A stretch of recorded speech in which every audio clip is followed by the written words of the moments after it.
اکیلے تنہائی کے گناہ چھوڑ دیں اور تنہائی کی عبادت کرنا شروع کر دیں، یعنی وہ اعمال کریں جو صرف آپ کو اور آپ کا رب جانتا ہے.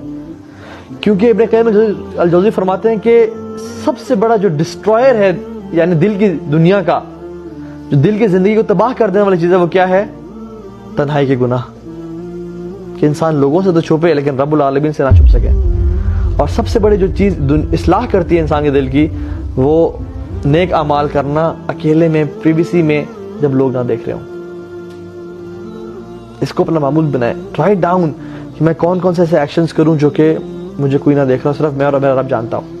اینڈ رائٹ ڈاؤن کہ مجھ سے کون سے ایسے گناہ ہوتے ہیں جو کہ میں پریویسی میں کرتا ہوں. when I'm in the comfort of my room, nobody knows what I'm doing, میں وہ گناہ کرتا ہوں. Write them down. میں نے اس سے بچنا ہے کیونکہ یہ مجھے تباہ و برباد کر دیں گے.